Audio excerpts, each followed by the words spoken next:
इसी को लेकर क्या चर्चा करेंगे। हमारे साथ खास मेहमान जुड़े हुए हैं। सबसे पहले मैं आपका परिचय मेहमानों के साथ करवाऊं। मुकेश पारिक हमारे साथ हैं, प्रवक्ता भारतीय जनता पार्टी के।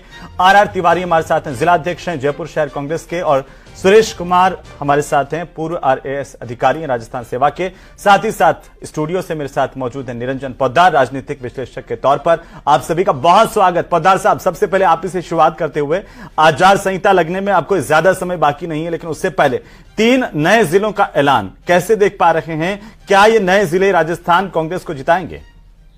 देखिए हेमंत जी, इसके ऊपर तो एक ही बात बोलना मेरे हिसाब से प्रासंगिक रहेगा कि माल महाराजगार मिर्जा खेले होली।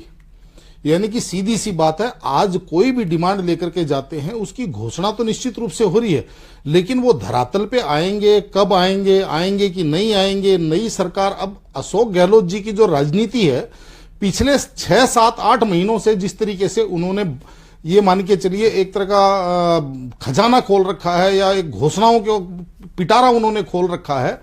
जिस तरीके से सुप्रीम कोर्ट भी कहती है कि भाई चुनावों को प्रभावित करने के लिए आप जो है रेवड़ी संस्कृति से बचिए, या जनता को ललचाने और भरमाने से बचिए। लेकिन यहां पे हो यही रहा है कि वास्तव में अभी जो जिलों की घोषणा की थी लगभग 7 महीने पहले, उनका अभी धरातल के ऊपर कोई अस्तित्व नहीं है। लेकिन अभी 3 जिले घोषित और हो गए हैं। हो सकता है आचार संहिता लागू होने से पहले 2-4 दिन का समय है, तो हो सकता है उससे पहले और भी कोई आसमान से तारे तोड़ के लाने की कोई घोषणा हो जाए। तो देखिए, अभी ये चीजें तो प्रासंगिक कितनी है, ये तो अब आने वाली सरकार अगर अशोक गहलोत जी की होगी तो उनके लिए मेरे हिसाब से बड़ा सिरदर्द होगा। और अगर कोई सरकार बदलती है तो वो सरकार अपने, वो कहते हैं ना, यात्री अपने सामान का स्वयं ध्यान रखे, ऐसी स्थिति का मेरे हिसाब से अब राजस्थान को सामना करना पड़ेगा।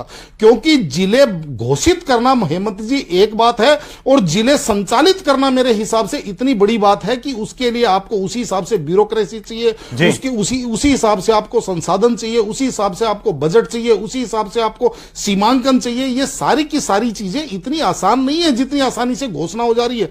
बहुत जटिलता होती है इन चीजों के अंदर। और मेरा यह मानना है कि भाई चुनाव से ऐन पहले जो घोषणाएं होती हैं, इनकी ज्यादा मैं आज तक मैंने प्रासंगिकता देखी नहीं है हेमंत जी। जी चलिए निरंजन जी, मैं वापस आता हूं, लेकिन आपने जरूर जिक्र किया कि घोषणा करना अलग बात है, धरातल पर उन्हें उतारना, क्रियान्वित करना अलग बात है। पोद्दार साहब, देखिए हेमंत जी, निश्चित रूप से सरकारें जो है चुनावी वर्ष के अंदर बहुत सारी घोषणाएं करती हैं, और नियत पर सवाल उठा रही है बीजेपी। नहीं, निश्चित रूप से मैं बता रहा हूं ना, जो चीजें चुनावी वर्ष के अंदर जिन चीजों की घोषणा होती है, उनके अंदर निश्चित रूप से देखिए लोगों को संदेह जरूर रहता है। क्योंकि जिस तरीके से 2018 के अंदर सरकार बनी, अगर यह प्रक्रिया सतत रहती, 2018 से लेकर के 2023 तक अगर ये सतत प्रक्रिया चलती रहती, मान लीजिए पहले गति थोड़ी कम होती, उसके बाद में गति बढ़ जाती, तो भी जनता को एक मन में भरोसा होता, आप और हम ये चीज को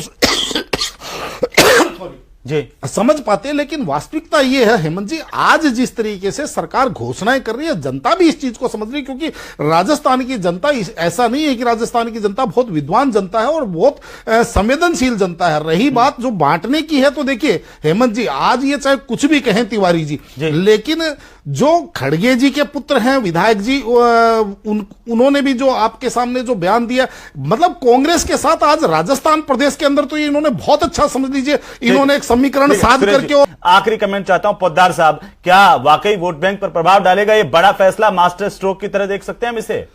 देखिए हेमंत जी, राजनीति निश्चित रूप से भरमाने का और समझाने का खेल है। अगर मान लीजिए जिस तरीके से जनता को भरमाने का प्रयास किया जा रहा है, अगर भारतीय जनता पार्टी उसको समझाने में सफल हुई तो मेरे हिसाब से इतना लाभदायक नहीं होगा। और अगर समझाने में नाकाम रही तो निश्चित रूप से देखिए लाभ तो होता है इस चीज। जी चलिए, बहुत शुक्रिया आप सभी मेहमानों का इस चर्चा में शामिल होने के लिए। पारिक साहब आपका भी, तिवारी साहब आपका भी, पोद्दार साहब आपका भी, सुरेश जी आप भी हमारे साथ शामिल हुए, आपका भी बहुत शुक्रिया। कुल